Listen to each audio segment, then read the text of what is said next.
Hey, it's Stevie Naveau, and I'm back with the lacing, or part 2 of the G45 Foam Core Box. To go ahead and complete this, we're going to do the closure, the feet, and the lacing. We're going to start with the lacing because it just makes everything else run smoothly. The lacing, what you'll need is a 36-inch piece of string or lace, something thin though. You're going to need to be putting it in and out of the holes for lacing it.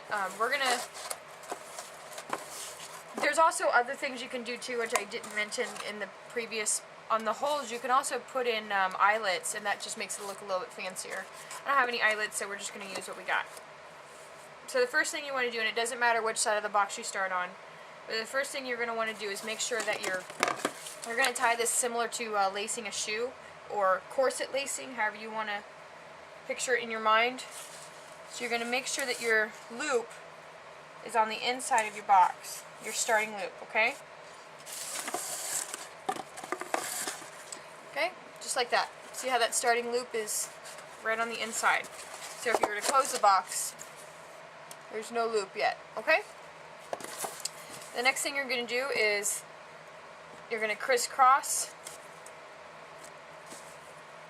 just like this, okay?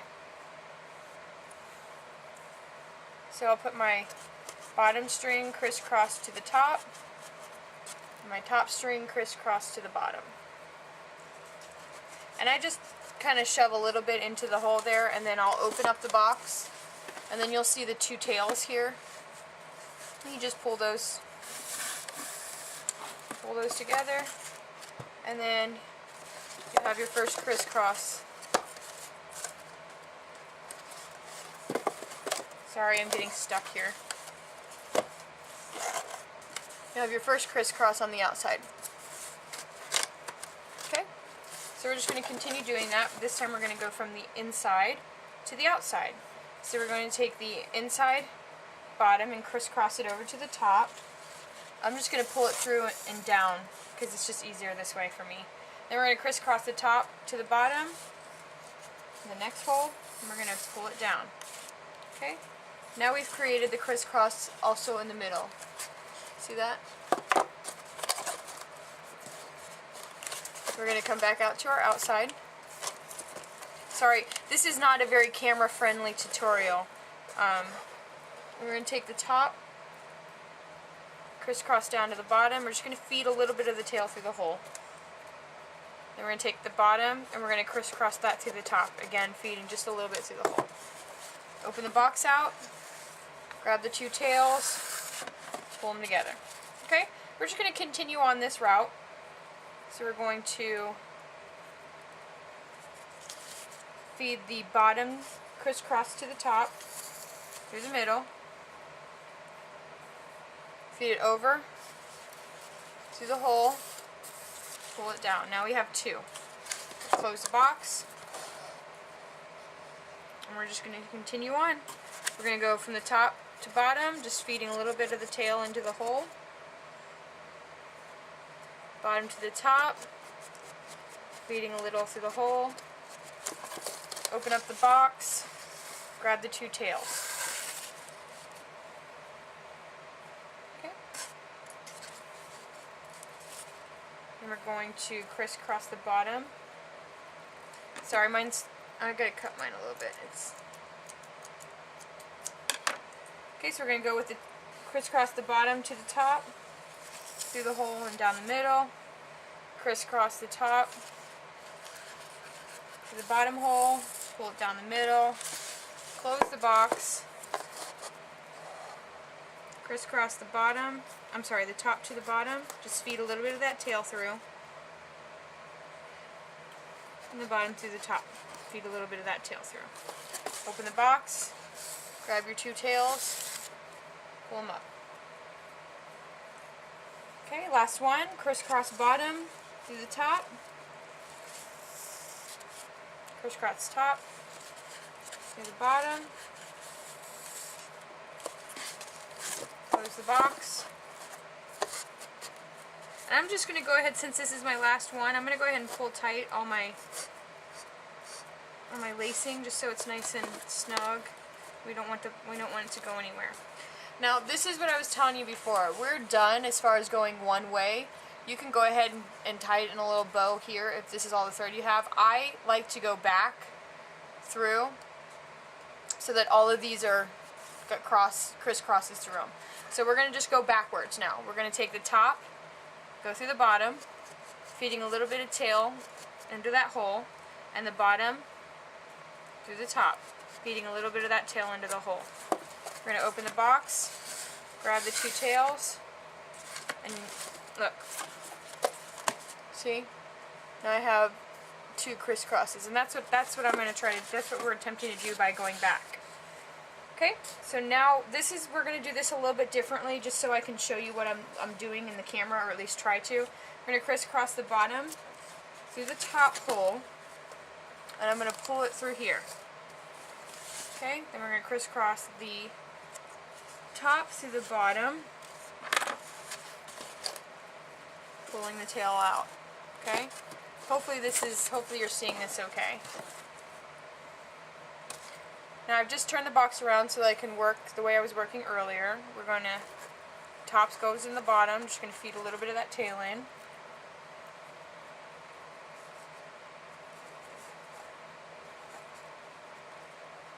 I think I said top to the bottom, I meant bottom to the top, and this is top to the bottom. Okay, then we're going to open up our box, pull through. We're going to pull the bottom over to the top.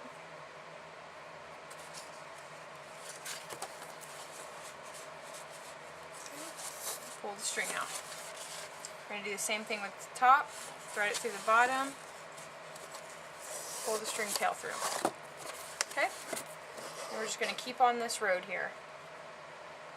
Top goes to the bottom. Just feed a little bit of the tail in. Bottom to the top. Feed a little bit of the tail in. Okay, then we're going to open the box, grab both the tails, pull them through. Bottom through the top.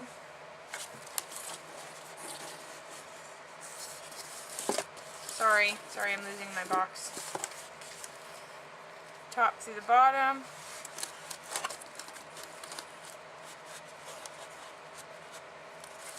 Okay, maybe not. There we go. Okay, then we're going to pull through.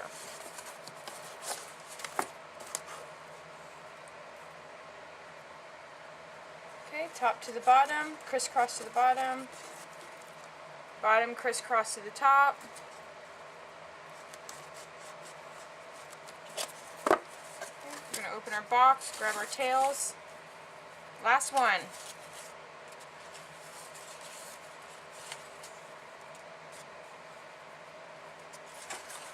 Bottom's going to crisscross to the top.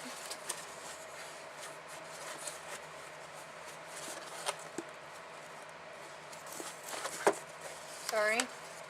And then the top is going to crisscross down to the bottom.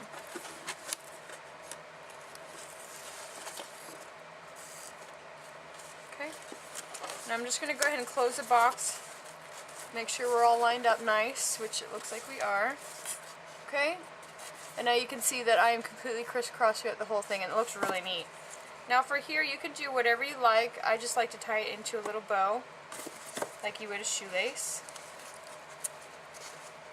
And because I know this thread is a little bit thinner, I'm going to double knot it. I will not be undoing this again. Okay? So you can kind of see that. Next we're going to do the front closure. And then the feet, and then you guys can do, and then we're done as far as putting the box together, and you can decorate it however you like and give it to whoever you want. These are great giveaways, especially when you're doing one of the cigar box swaps. This is the perfect size for the cigar box swaps. Alright, so let's go ahead and do the front. If you have a centering ruler, you're simply going to line your centering ruler up, find the center. And if I can find my pencil, we're going to put a dot there. Okay? Okay, well my dot didn't hold, so let me do that again. I'm trying to do it over the camera, but I also need to be able to see as well. Okay? There we go. Now if you don't have a centering ruler, I just broke my pencil lead. If you don't have a centering ruler, the measurement of the box is 8.5. So that means that you're going to put your hole at about 4, hold on, let me measure it out. Oops, wrong side.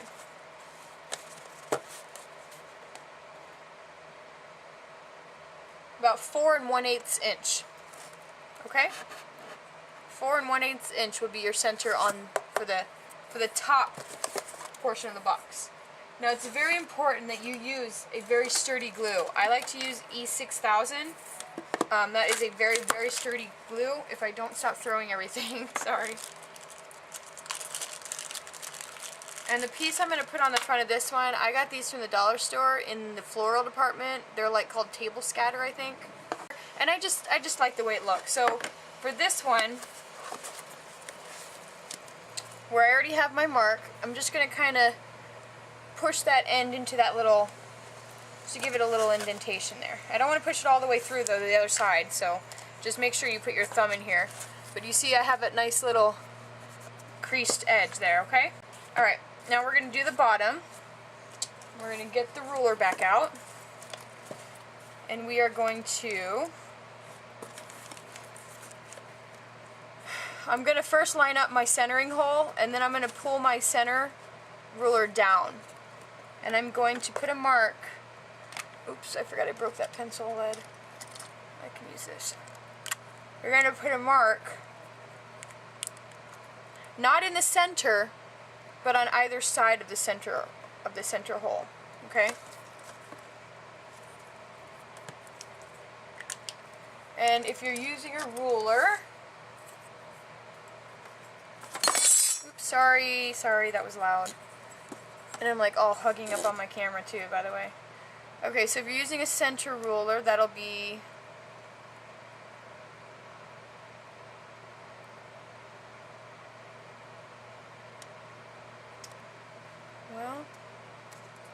let's see, that looks like 4 5/8 is the first mark.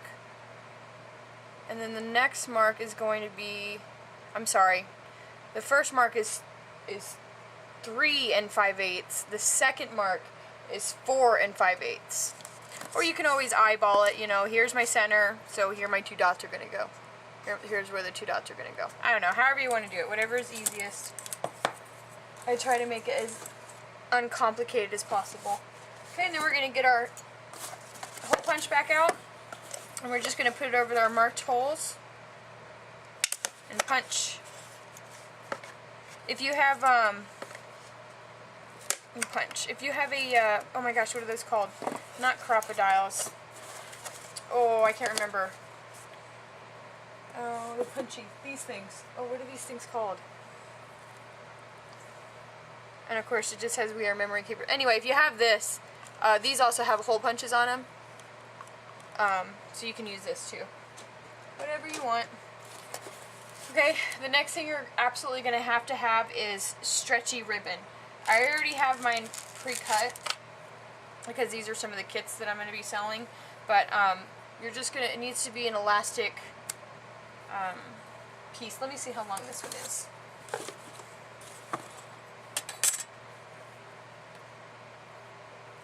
This is about 6.5 inches long, okay? So that's roughly how much you're going to need. So what you're going to do is you're going to feed one end. Might have to fold it up. You're going to feed one end through, like so. And then you're going to feed the other end so that you have this loop on the outside, okay? Now you want to put knots here so that when you're pulling this up over your closure piece, it doesn't come through the holes. I unfortunately have found that it comes through the holes anyway because my hole punch is too big of a hole punch. So I started using, oh my goodness, I put them away. Hang on, let me tell you what. Sorry about that. So I started using these resin cast bolts. 2 reasons. 1, they're really light, and 2, they look kind of cool. But you want to use something light that's going to keep that knot from going through the hole. So I'm going to go ahead and put my little Okay. And I'm going to put this one on the other side. And the knot will not pass through this at all. Of course, I can't even get the... Okay. Okay. So you've got those. Oh, wait, can you see that? Okay, so there they are right there. Now I'm going to go ahead and pull this tight against this, because I'm going to have to put little knots on the ends here. So go ahead and put little knots. You want to try to put the knot as close to the edge of this ribbon as possible, because if you put it too close, you're not going to be able to stretch that ribbon over your closure. And you'll see what I mean in a second.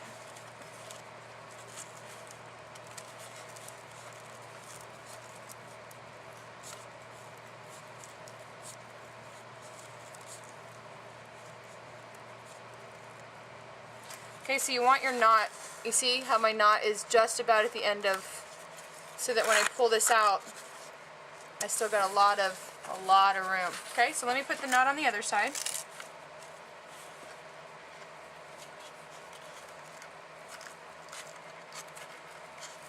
Okay, again, you want to try to slide that knot down to as far to the end as possible without it untying itself. Okay, once that's pulled tight, then you can pull your ribbon out, so you've got this nice, like, stretchy, and it's not going to go anywhere because the knot cannot fit through there, through those resin casted. Oh my gosh, are those bolts? Those aren't called bolts, and they're not called washers. But anyway, you know what I mean. If you want any of those, let me know, and I'll cast a bunch and just mail them to you. We'll do it pretty cheap too, because I want you guys to have a good time with this. Okay, now that we've got this ready, we need to put our centerpiece here. Our centerpiece is what this is going to go over, so that we have this really, really pretty closure. I don't know if you can see that. Okay, but really, really important that you guys use a very strong glue. Unfortunately, with this glue, you have to wait, and I am so impatient, but you know what? This is the one thing that I make myself patient for. So we're gonna put glue in that little hole that we had already pre-made. Okay, and it's okay if it sops out a little bit, because that just means it's going to adhere to our little gem. You have a little bit of playtime here, so don't rush. You don't want to ruin your box trying to hurry. Okay, and then you're just going to hold that in place. You want to hold it in place for a few minutes because you want everything to adhere to everything. If you keep moving it around, it's just going to dry up and it's not going to glue to anything. So I actually like to hold it in place for a few minutes. Okay, so I won't bore you with me holding this in place. I would, you know, if I let it go, you can see it's moving around a little bit. So you do really want to make sure that you put it in a place where it's not going to be moving around and it has time to dry. So what I like to do is put rubber bands around the box, if I can find my rubber bands, it is. Anyway, I take 2 rubber bands and I put it around the box. This way I don't have to hold the box closed anymore, and I can concentrate on my jewel. Okay? So that's where that is. I'm going to go ahead and set this aside to dry because I want to show you another one that has dried. And actually, okay, now this box is obviously not from the same paper. Same pattern though. I did this one more like a Mother's Day type of a deal here. Let me get some stuff out of the way. This is just to show you can do any type of variety too. But here's the closure on the front. See? And it opens up. And then you can see on this one, I just have the white ones down here. No big deal. But you see you have the stretchy ribbon, that way it goes around it. And this one I use... Okay, so for this box I was going to use these little itty bitty guys, but I don't think I'm going to actually use those. I'm going to use these big bad boys here. You can get these from the dollar store. They're just glass accents. Okay, again we're going to pull out our E6000. You can use hot glue, but I'm telling you they fall off. It falls off, it's just not strong enough glue.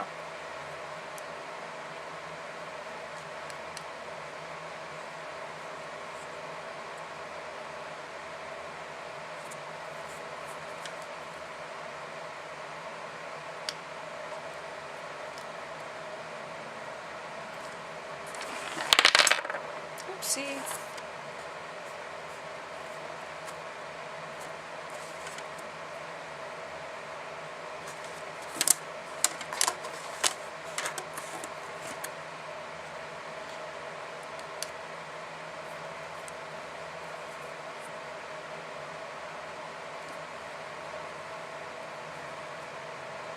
Again, you don't really want to mess around with this box now that we've glued all its feet and the front closure on. You really want to let it set and dry. So I'm not going to flip this over and show you anything else. I'll tell you what though, in about a day when this does dry, I'll go ahead and decorate it, and I'll put pictures of it maybe up on YouTube, or maybe I'll add it to this video. But anyway, you get the point, and this is a really, really fun project. It really does end up turning out to be really nice. So if you are interested in this, as far as doing it on your own, I would love to see what you come up with. If you're interested in this exact project with the exact papers, give me a little email, shoot me a message in the comments, and I will get you a kit out. I do have kits available with the Graphic 45 Circus paper.